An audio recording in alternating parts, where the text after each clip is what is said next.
Hello everyone, this is Suzanne back on God, Crochet, and Chatter. I hope you're having a blessed day in the Lord. Oh, I've got several things to cover today.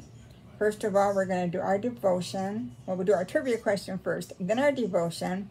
I've added a couple more things to the giveaway that was announced yesterday. And I'll tell you about my trip to the doctor. All right, that's a lot to cover. All right. Shall we get started? I hope everybody's doing okay. I really enjoyed doing the giveaway yesterday. A lot of you commented positively, and that was great. That was great. Just write myself a little note so I cover everything. You know, sometimes there's just so much in there, I forget. Some of it spills right out, leaks out right out my ear. Has that happened to you? Oh my goodness. All right, here at God, Crochet, and Chatter, we are going through the Bible in a year. And we are on week 29. We are studying the book of Job. We will be finishing that up by the end of this week. And you can jump in anytime, go back and review some of my other videos if you want to know a lot about Job. It's been a fascinating study. And it came in handy for me at the right time. Isn't that how God works, giving us what we need at the right time to sustain us? Oh, it's fantastic. All right, let's get to our trivia question. Yesterday was, what did Jesus do twice, reprimanding those about to stone a woman for adultery? And that's writing in the sand. He did that twice. Complete the verse. If ye abide in me and my words abide in you. Okay, the answer is found in John 15, verse 7. Today is Tuesday, and we read chapters 25 through 28, Wednesday 29 through 31 for tomorrow. This information is in the drop-down box below. And as always, may the faith be with you as we study God's Word today. I think you saw that, right? Yeah, okay. That's becoming my favorite saying. All right, let's get to our study, shall we? Job 26. We're going to talk about verses 7 through 14. We're going to dig a little bit in chapter 28. And 29. Oh, actually 29 is for tomorrow. Oops, I already read it. I'm ahead of the game a little bit. All right. Verse 14. And these are the mere edges of his ways. After Job was talking about God's wisdom and sovereignty and all that, he said, this is the mere edges of his ways. And he said in verse 5, till I die, I will not put away my integrity from me. Once you lose your integrity, people are finding it hard to gain trust in you again.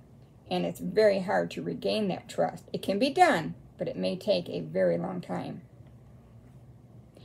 In verse 12, Job asked his accuser, why do you believe in such nonsense? And we're babbling and babbling at him, and he's saying, oh, this is nonsense. What are you doing? In verse 28, 10 through 11, he cuts channels in the rocks, and his eyes see every precious thing. He dams up the streams from trickling. What is hidden is brought to light. Now we're going to talk about that some more tomorrow. In verse 12, but where may wisdom be found, and where is the place of understanding? God understands its way, and he knows its place. God understands its way, and he knows its place. And he saw wisdom and declared it. He prepared it, indeed, searched it out. And to the man he said, behold, the fear of the Lord, that is wisdom, and to depart from evil is understanding. The fear of the Lord is wisdom, and to depart from evil is understanding. And Job certainly, as hard as he struggled, he departed from evil. He had understanding that, I know I didn't do anything. Why is all this coming upon me? I don't understand it. There are many secret things that belong to the Lord our God, the depths of which can never be reached by man's mortal mind or careful calculations. We will never understand the mind of God, and yet he sent Jesus to reveal himself to us in the most amazing way. We need to trust. In our history, where our past blunders and mistakes litter the historic landscape, what is done in the dark will come to light, and thank God he has created it to operate so. You know, a lot of times after people die, you know, a lot of bad things come out about them. The secrets are revealed. Only God is able. It is faith in him that we must rediscover.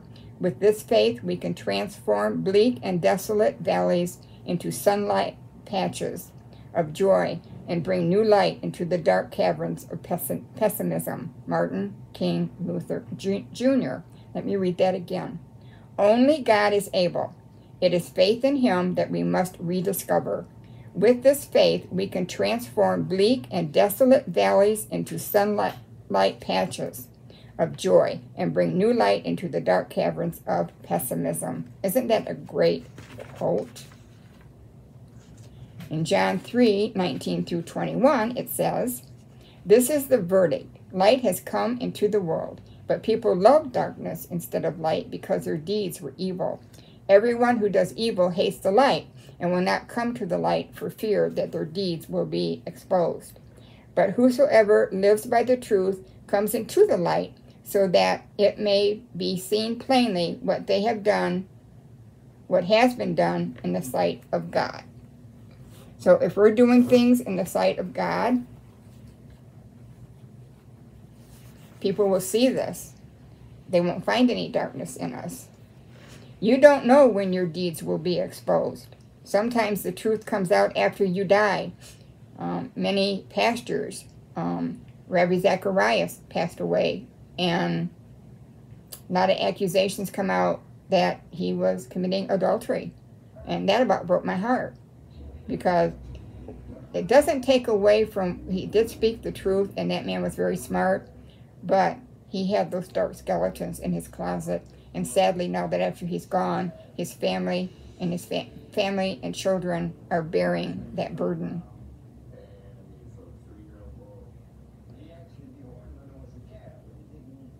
The truth comes out after you die or while living. If truth is not good, it will tarnish a person's legacy. Be careful who you confide in. Now, if you have something pressing on your heart that you've done or did in the past, don't go running and tell everybody. Remember on Little House on the Prairie, Harriet, in the Mercantile, she would listen to something and she couldn't wait to go tell it.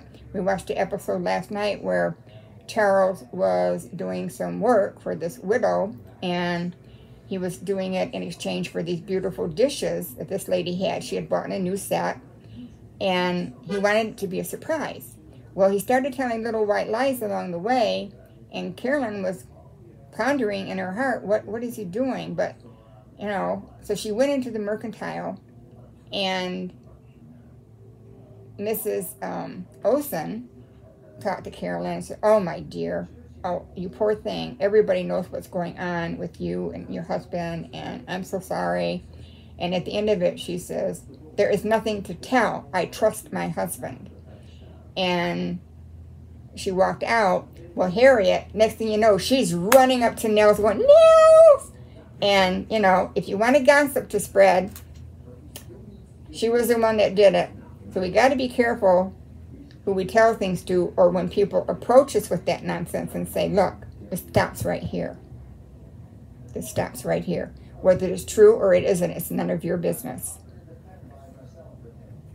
Peter 2, verse 12. "Live such good lives among the pagans that though they accuse you of doing wrong, they may see your good deeds and glorify God." Remember when Herod, they brought Jesus to him, he said, "I find no wrong in this man." he saw his good deeds, and he said, in fact, he sent him over to Pontius Pilate. Where is wisdom found? Perfect wisdom can, of course, only dwell with God. Man must be content with something much below this. We don't know the mind of God, and we shouldn't try to know the mind of God.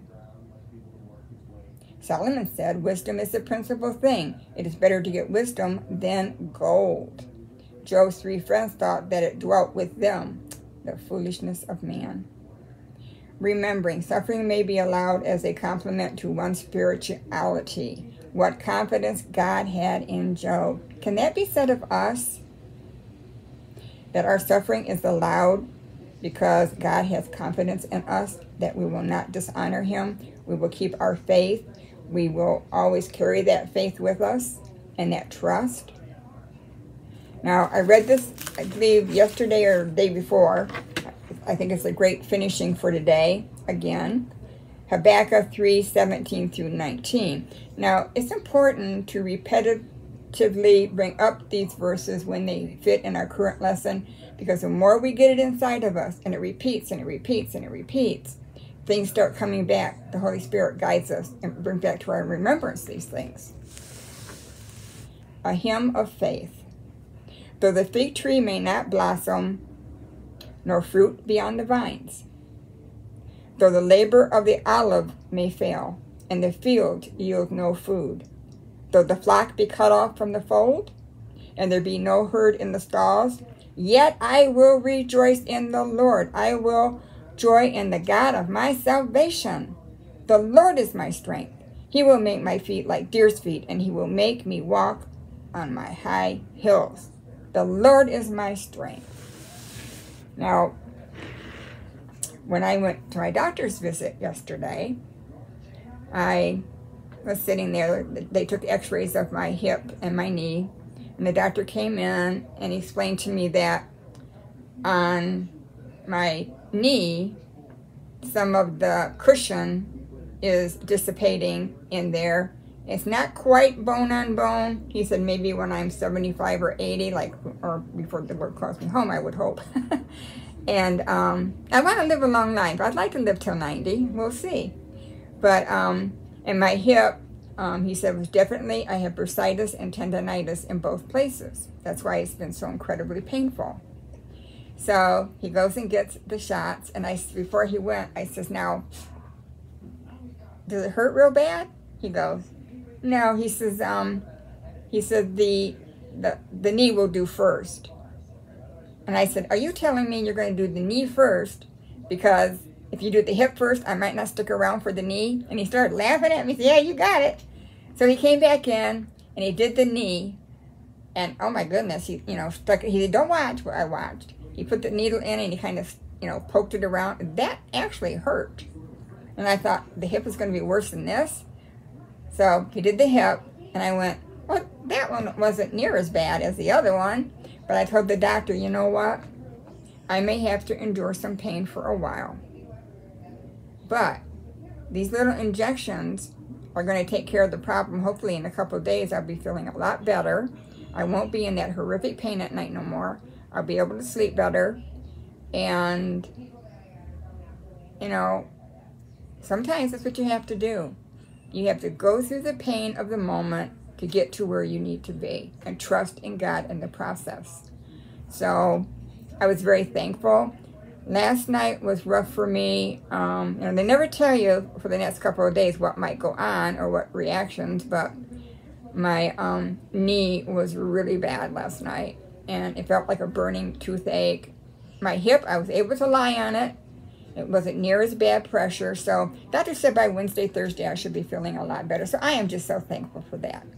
All right, that's it for the devotion today. Now you want to tune in tomorrow because we're going to talk about Gold Rush Days 1 BC. You want to tune in for that study. It's going to be fantastic.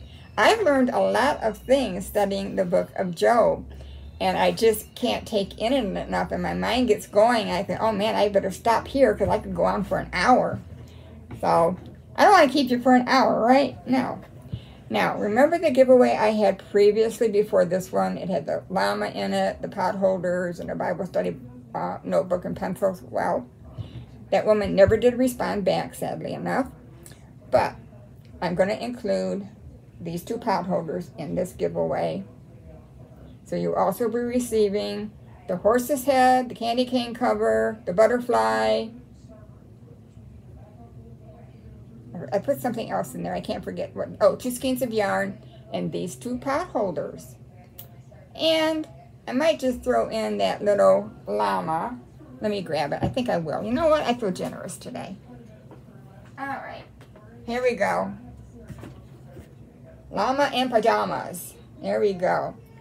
So you will receive this added to the giveaway and the stuff that I showed yesterday. If you didn't sign up for that, you must go over there and subscribe to yesterday's video. It says a giveaway announcement in the heading. And you'll see all the rules and regulations. You must live in the USA, be 18, all that good stuff. Hit the like, subscribe button. Now, a lot of you pressed that like button yesterday. A lot of you are not regular ones that comment. But if you do listen to my videos, you know, here and there, please press that like button. It really helps YouTube in putting me where I need to be and maybe help my channel grow. All right, everyone. You have a blessed day in the Lord. This is Suzanne at God Crochet and Chatter. And I did get some videos of Peanut and Piglet, which I will be posting tomorrow. All right, everyone, you have a blessed day in the Lord, and may the faith be with you.